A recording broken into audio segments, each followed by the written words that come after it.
Okay, so this is Captain Sam G, and oh boy, it seems like every time I decide to pre-order and record some up-and-coming game, the date of release keeps getting changed. Last time I had checked the release date of a game, I cycled miles away to buy the physical copy after 2 hours of sleep, and whoops, the game's been delayed and pushed back a few days. And now, here's me thinking I've got plenty of time to make a few more compilation videos and trailer review videos, and whoops, release date has been pushed up from when I thought it was, and it's coming out very soon. So yeah, this is mostly just to let you know that I'm still alive and haven't dropped off the face of the earth, and I will be playing the game the moment it comes out. So, without further ado, let's take a look at this fun little promotional thing on the PlayStation website. Daily Bugle, New York's finest daily paper. Electro Unplugged. Go inside his sci-fi cell in the Raft, by Cat Farrell. Electro was apprehended and delivered to his own special cell at the Raft after a high-voltage romp through the city with Spider-Man. Inside sources say prison officials left nothing to chance with their new electrifying inmate, claiming his cell looks straight out of a sci-fi film. Surrounded by non-conductive PVC pipe bars and lined with rubber flooring, Electro won't be able to cause so much as a static shock. Citizens once living in fear of the superpowered perp can now rest easy, knowing Electro will serve his sentence in low power mode. Osborn seeks three-peat. Another round for Mayor Osborn by Ben Urich.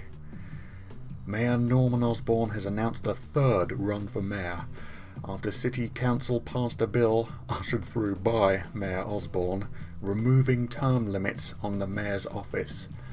Osborn's been cleared for a shot at an unprecedented third straight term.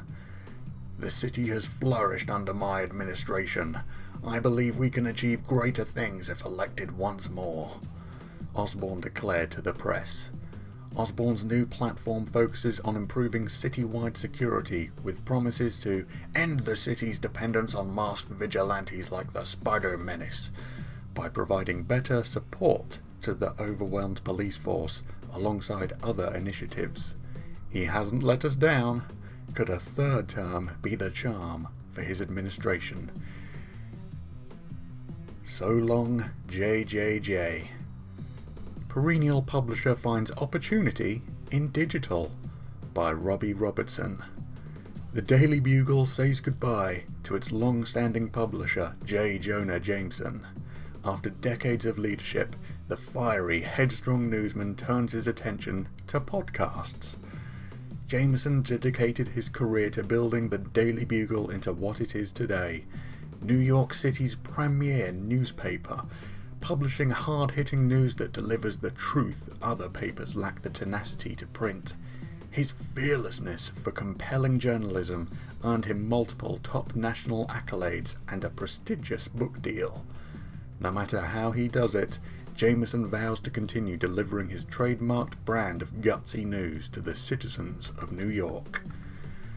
Re-elect Osborn for mayor, keeping your city safe. Advertisements within the paper. Fisk's Manifest Destiny. It's Fisk's world, we just live in it, by Cat Farrell.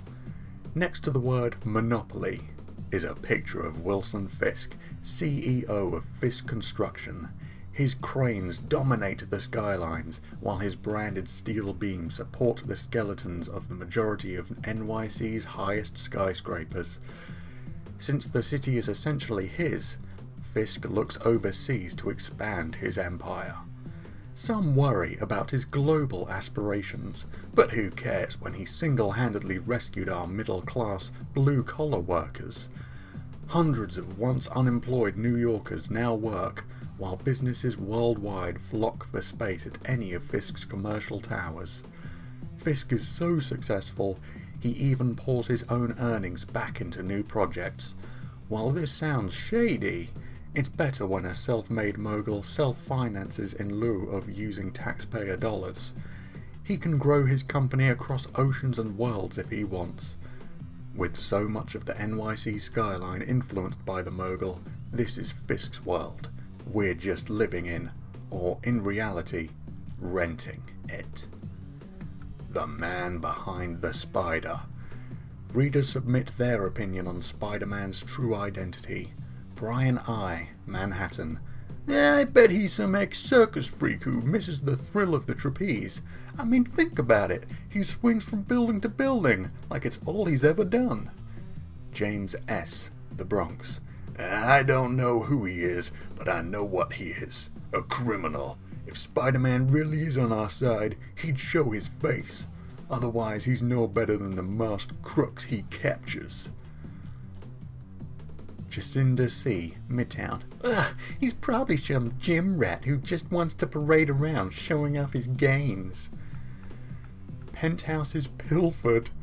No leads on who's looting the rich, by Betty Brandt. A string of robberies targeting NYC's elite, police scratching their heads. Who's foolish enough to target New York City's rich and powerful? Apparently, someone familiar with sophisticated home security systems, the likes of which are normally reserved for art museums and diamond importers. Authorities lack any leads confirming whether the break-ins are executed by a single thief or a ring of criminals. Inside sources claim the culprit leaves a signature at each crime scene, at least confirming police hunches that it's no common crook burgling our city's elite. The city's wealthiest families demand justice, cranking the heat up to full blast on police to crack this case. And if they continue to fail, some suggest victims will invite outside forces to demystify the million-dollar bandit and bring them into custody. Empire State University. Achieve greatness. Now accepting enrollment applications. So that was issue 1. Let us take a look at issue 2. Daily Bugle, New York's finest daily paper. Rhino's rampage roadblocked.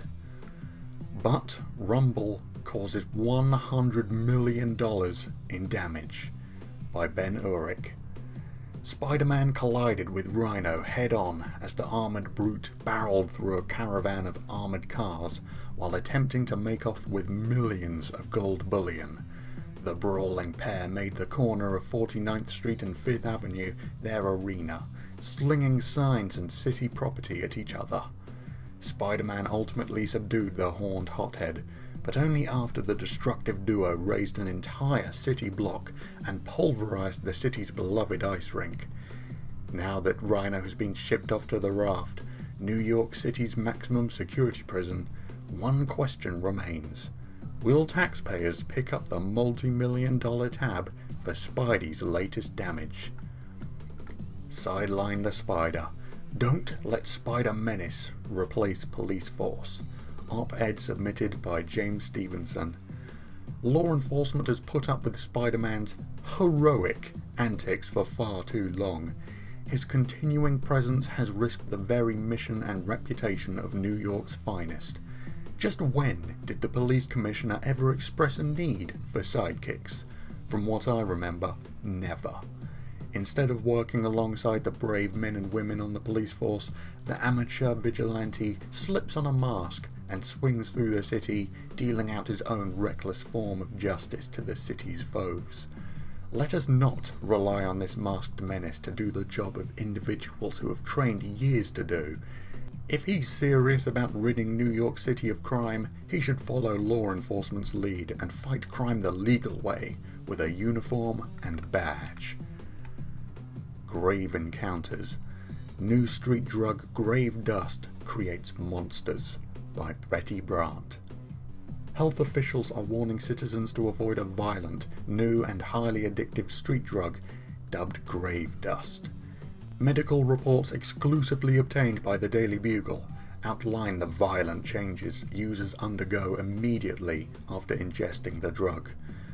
Biochemists are working hard to crack the formula, whose effects supposedly alter users' appearances. Terrified eyewitnesses claim that users' skin flushes grey and hardens, quite literally as if they've turned to stone. Others report users break into fits of rage, inflicting violence against innocent citizens and even themselves. For the safety and well-being of all, health officials are urging those suspected of using grave dust to seek help immediately. A feast for all. Thriving Shelter approaches 5th anniversary by Ben Urich. Charitable entrepreneur Martin Lee opened his first feast shelter in Chinatown 5 years ago. Since then, it's become a beacon of hope for New York City's hopeless. When asked about his success, Lee simply says, "It's not to what do I owe success, but to whom." Lee gives all credit to faithful full-timers like May Parker, who he says are the real heroes keeping Feast functioning on a daily basis. Lee has no celebration plans, stating Feast will treat its 5th anniversary like it did its first day, serving up comfort and help to those who need it most. ES Empire Sanitation. Call us when you need to take a load off. Prison Problems. The Raft Responds to Rumoured Rot by Robbie Robertson. As the premier wonder of our local prison system, the maximum security institution known as the Raft should be the best place for incarcerated supervillains. But rumours are swirling about its supposed faltering security, fueling public fears that the impervious prison is on the fritz. Rumours claim the Raft wasn't completely primed for the extraordinarily diverse abilities among inmates. Insiders claim the security protocols in place aren't specific enough to fully contain inmate superpowers, with some reporting prison guards have improvised prisoner restraint during the occasional outburst. In an attempt to quell worry, prison officials have released a statement detailing plans for meetings between the warden and city and state officials to formulate new benchmarks for incarcerated supervillain supervision. With work scheduled to begin immediately, citizens, and prison employees for that matter, can breathe a little easier knowing any faults found in the fortress are being addressed. Fisk frisked. CEO's offices searched amidst Kingpin Rumours by Kat Farrell. Rumours have been swirling around construction magnate Wilson Fisk. There are whispers that Fisk and his construction enterprise feed the criminal underbelly of New York City, with anonymous tips claiming Fisk himself is the unidentified kingpin leading it. Authorities say they had no choice but to probe the highly respected CEO for answers. After a thorough search, no solid evidence was found to support the claims, leading the police department to back down from pursuing any further investigation against Fisk and the so-called Kingpin gossip.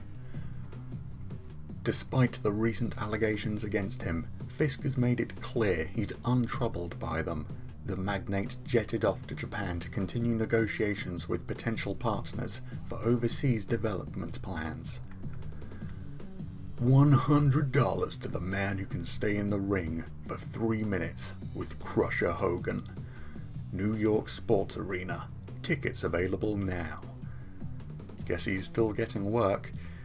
That was issue 2. Let's move on to issue 3.